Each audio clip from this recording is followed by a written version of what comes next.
direkte til skiftinggrotten. Jeg sagde jo, jeg kunne. Tja, ikke ligefrem direkte, Starlight. Vi har knipset os rundt over hele Equestria, men vi skal stadigvæk gå. Den er kun 12 skridt væk. Før Chrysalis trone blev ødelagt, kunne magien ikke have bragt os tættere på end helt derovre. På en skala fra 1 til 10, hvor glad tror du så, at Thorax bliver for vores lille overraskelsesbesøg? Helt sikkert 10. Jeg mener, hvem ville ikke blive glad for at få lov til at overvære det overvældende talent, der vælger ud fra den store, mægtige Trixie! Trixie, meningen med vores besøg er altså at opmuntre og støtte Thorax. Når man læser hans breve, lyder det som om, at det ansvar, der følger med at være skiftingernes leder, er lidt overvældende. Ja, det ved jeg. Det var også det, jeg sagde. Han skal tage sig af alle skiftingernes behov. Han skal sætte grotten i stand, og der er en farlig råvarp, der laver ravage udenfor. Det lyder som en stor mundfuld, men er du sikker på, at det sidste virkelig findes? Den farlige råvarp? Helt sikkert. Thorax siger, at den er halv bjørn, halv muldvarp og halv sylespidsekløer. Nu hvor skiftingerne ikke fortager kærligheden fra alt omkring dem, er planterne begyndt at komme igen. Men den der råvarp spiser dem alle sammen. Råvarp, aha. Du prøver bare at skræmme mig. Men det virker ikke, for ikke alene er den store og mægtige. Jeg er også den skræmmeresistente Trixie! Har Thorax også nævnt en hyggelig skifting, der kommer gæsterne i møde, men som i virkeligheden er sød?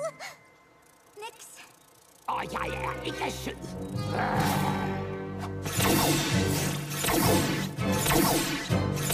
Starlight, du fører dig hen. Jeg sender os hjem.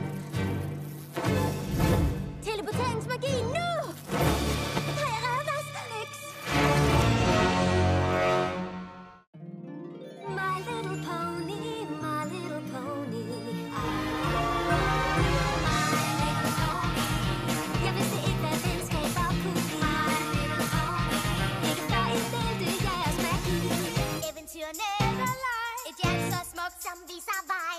Alle er søde, det er flot, og med magi, der gør det godt til mig. Jeg bærer ind en rigtig god ven. My Little Pony. Venskab er ren magi.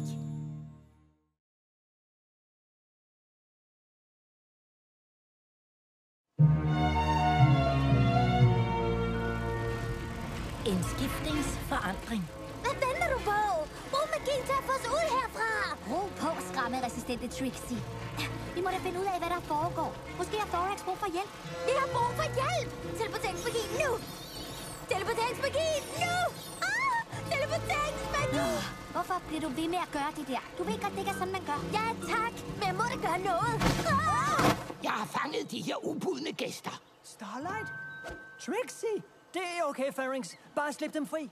Men de luskede rundt på vores område. I gamle dage ville jeg allerede have fortæret deres kærlighed. Og det er derfor, det hedder de gamle dage. Fordi det er fortid. Det gør vi altså ikke længere. Jeg kunne bedre lide de gamle dage. Hvad laver I to så her? Vi vil overraske dig. Overraskelse! Jamen, det er dejligt at se jer. Undskyld det med velkomstkomiteen. Havde Ember ikke hjulpet dig med at blive mere selvsikker, så du kunne sætte dig i respekt over for de skiftinger, der ikke ville forandre sig? Jo, det gjorde hun. Og det har virket. Jeg fik overtalt alle til at forandre sig. Bortset fra en enkelt. Min bror. Din bror? Jeps. Pharynx og jeg er rodet ud sammen. Ja. Overflødigt. Klart. Vi ligner hinanden på... øjenformen. Sikke en tåbelig sammenligning. Vi ligner slet ikke hinanden. Hold op med det der! Grotten er pænere med huller.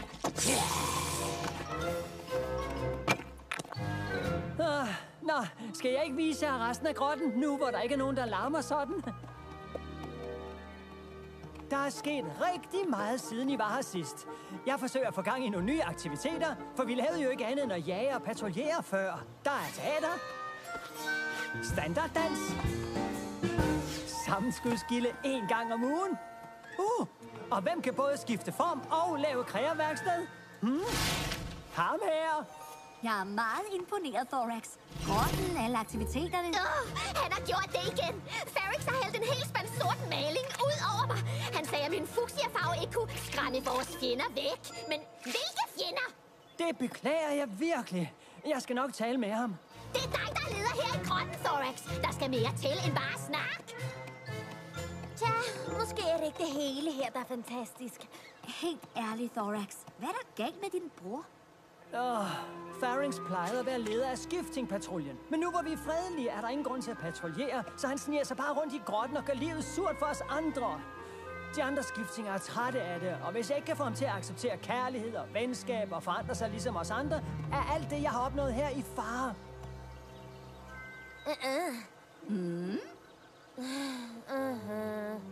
Vi ved lidt om, hvordan det er at være anderledes. Måske kunne vi prøve at tage en snak med ham. Tror I virkelig, at I kan hjælpe? Thorax, hvis der er nogen her, der kan hjælpe din bror, så er det mig. Og når Starlight hjælper til, tager det måske nok lidt længere tid. Men jeg lover dig, at vi kan klare det. Thorax, vi er klar til at lægge det plantespor, der skal lede rovvarmen væk herfra. Jeg må lige smutte udenfor. Er I sikre på, at I kan klare Pharynx? Fuldstændig sikre.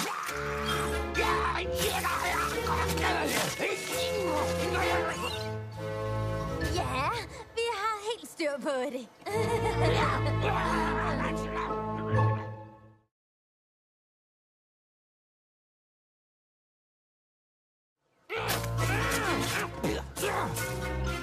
Nå, hvordan skal vi gøre det her? Jeg foreslår sød pony, ond pony. Du råber ham og skyder magi efter ham, men min naturlige charme vil overbevise ham om, at... Starlight? Hej, så Pharynx. Jeg ved godt, at vores første møde godt kunne være gået bedre. Jeg proppede jer i en sæk. Jeg synes, det gik godt. Godt. Nå, du er ikke fan af rankerne, hva'? Det er en sikkerhedsrisiko. En fjende kunne gemme sig i dem eller bruge dem som våben. Jeg ved ikke, hvad de skal gøre godt for. De pynter da. Det er tåbeligt. Helt sikkert. Vi er enige.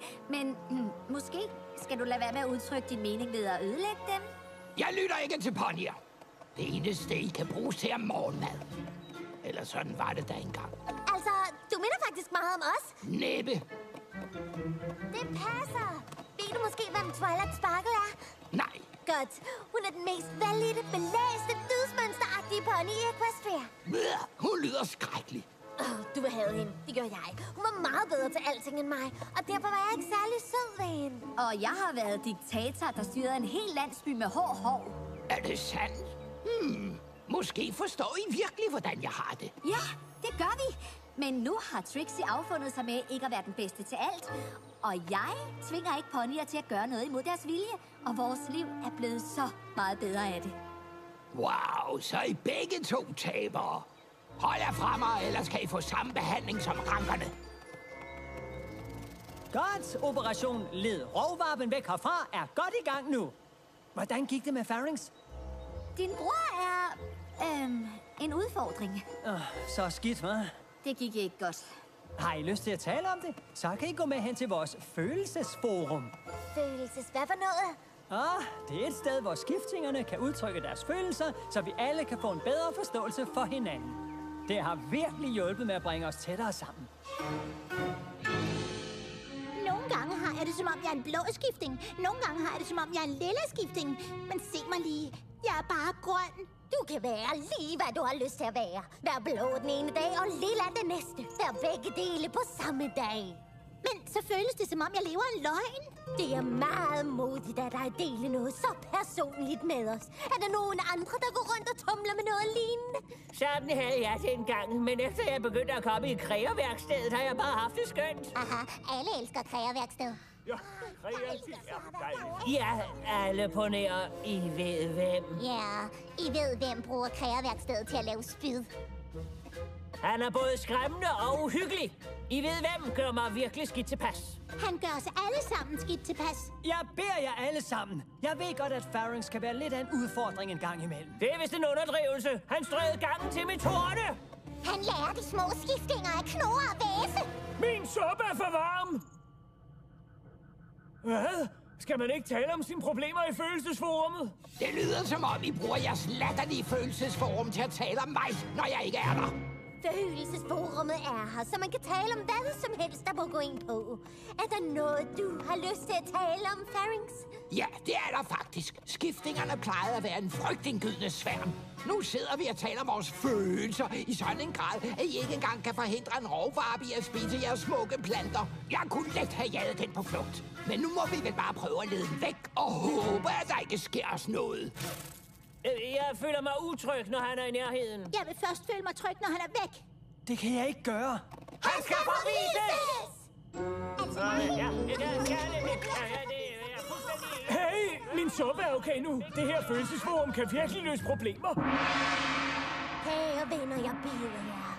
Hvis vi hele tiden afbryder hinanden, så kan vi jo ikke støtte hinanden. Ja, det er jo det, jeg altid har sagt. Følelsesforum er slut nu!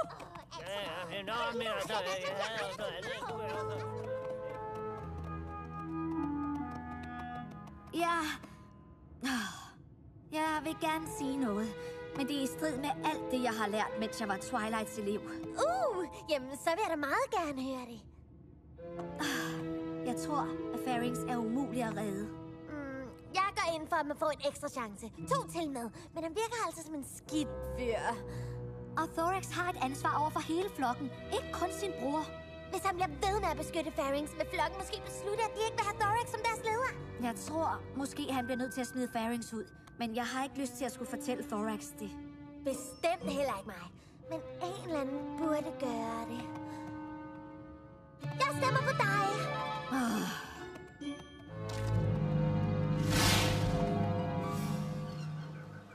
Thorax, der er noget, vi gerne vil fortælle dig. Det er om Pharynx, er det ikke? Måske. Hør her, jeg ved godt, han er den aggressive krigertype, men da jeg var lille, ville alle skiftingungerne være ligesom ham.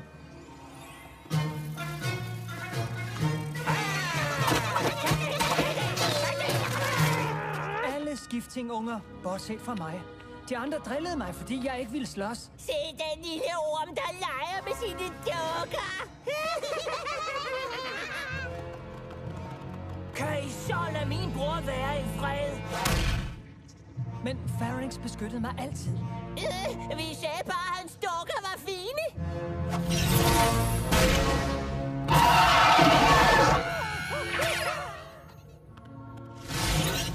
Tak, Pharynx. Hvorfor slår du dig selv? Hold op med at slå dig selv! Hvorfor slår du dig selv? Au. Hold lige op, Pharynx. De har altså ret. Du skal være lidt mere hårdhudet. Nå, det var da en virkelig sød historie. Bortset fra slutningen. Jeg ved, at Pharynx elskede mig på sin egen måde, og at han er god nok inderst inde. Det er derfor, jeg bliver ved med at forsvare ham. Nok om det. Hvad var det, du ville tale med mig om? Nej. Men Starlight har noget, hun gerne vil. Faktisk, Thorax, så bare glem det. Kom, Trixie, vi skal... det der, du ved. Hvad har du gang i? Blev vi ikke enige om, at du skulle sige til Thorax, at han skulle smide sin bror ud af grotten? Det behøver vi måske ikke. Hent Pharynx og mød mig ved indgangen til grotten, så forklarer jeg det hele. Og hvor skal jeg så vide fra, hvor Pharynx er henne? Jeg har lige set Pharynx. Nå, det var jo let nok.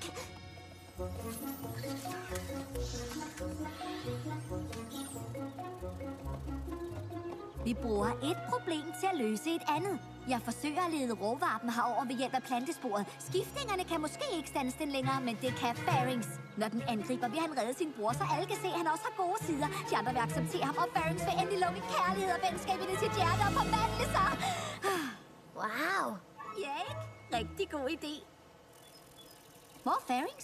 Han er gået. Gået, som I er gået ind i tronsalen? Gået som i gået. En af skiftingerne sagde, at Pharynx har forladt grotten for altid. Hvem skal så standse den farlige råvarp, jeg har lidt herovre?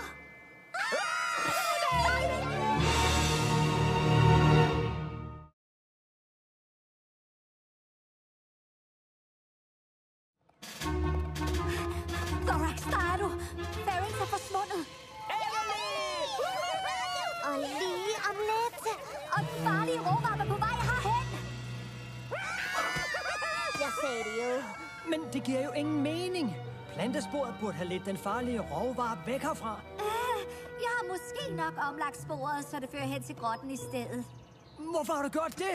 Jeg tænkte, at hvis Faring så, at du var i fare, så ville hans kærlige side komme frem, når han beskyttede dig. Men i stedet for er han alene derude et sted mellem os og det hærgende monster. Jeg må redde ham. Jeg kommer med dig. Selvfølgelig gør du det. Det er jo din skyld det hele. Du må ikke være alt for hård ved Starlight. Hun gjorde det jo i god mening. Du skal også med. Nå, okay. Jeg mener, jeg havde tænkt mig at melde mig frivilligt, men altså... Hvem kommer ellers med? Fint. Ja, klart. I kan vælge at blive her. Lad være med at hjælpe Faring, så er det problem ligesom løst. Det er jeres valg. Men kan I huske dengang I ikke havde et valg? Da I var tvunget til at adlyde Chrysalis. Måske var I uovervindelige, men I kunne ikke bestemme over jer selv. Og det kan I nu. Takket være Thorax. Det er hans bror, der er derude. Og nu har I chancen for at vise, at I kan udvise lige så meget kærlighed, som I tidligere kunne fortære. Nu har I chancen for at vise, at skiftinger har hjertet på rette sted. Ikke fordi I bliver tvunget, men fordi I vælger at gøre det. Det var en helt utrolig imponerende tale, Starlight. Jeg forstår ikke, at der ikke var en eneste skifting, der lå sig overtale. Jeg kan ikke bebrejde dem. Hvis han ikke var min bror, så tror jeg heller ikke, jeg var gået med. Vi må bare bekæmpe rovvarpen alene. Måske er den forsvundet for længst, og Faring er alene herude. Måske ikke.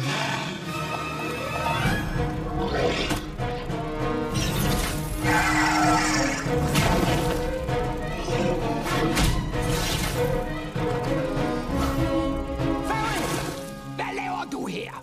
Jeg er kommet for at redde dig. Forsvind herfra! Lad mig ordne det! Vi lader dig ikke i stikken!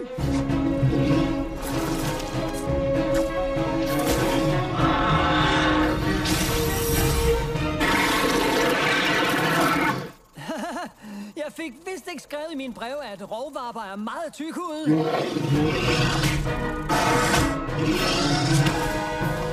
Sagde du ikke, at du kunne besejre den? Jo, sammen med resten af flokken. Ikke alene. Så er det godt, du ikke er alene. Jeg sagde jo, at det var en imponerende tale.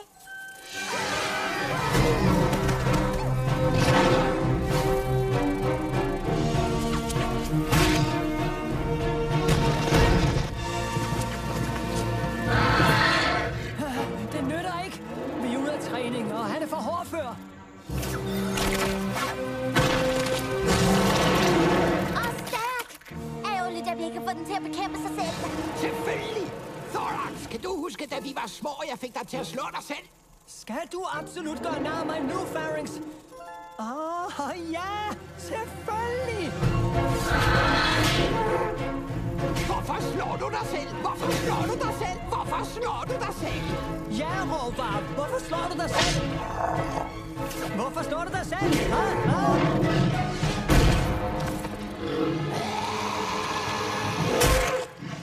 Det der må have gjort ondt. Vi gjorde det. Den er væk. Hvad lavede du herude? Det er ikke min vej. Jeg er færdig med alle jer. Nå, men hvorfor så overhovedet bekæmpe rovvarpen? Du kunne jo bare have ladet den være. Jeg kunne da ikke bare lade den angribe jer. Men jeg troede, du var færdig med os, og at du var ligeglad. Det har jeg aldrig sagt. Jeg holder faktisk rigtig meget af grotten. Nå, det skulle man ellers ikke tro. Det må du da undskylde, at jeg ikke kan komme op og køre over smukke blomster og følelsescirkler. Det er et følelsesforum. Så siger vi det. Det er lige meget. Selv hvis jeg virkelig holdt af grotten, så er jeg tydeligvis ikke velkommen der længere. Jo, fordi vi har nemlig taget fejl. Nok er grotten et mere blidt og venligt sted. Men det betyder ikke, at vi ikke skal kunne forsvare os selv. Tydeligvis. Og hvem vil være bedre til det job, end den eneste skifting, der aldrig holdt op med at forsvare os? Men her jeg bliver. Men mindre du altså stadig vil forlade grotten. Hvorfor skulle jeg ville det? Jeg elsker den jo.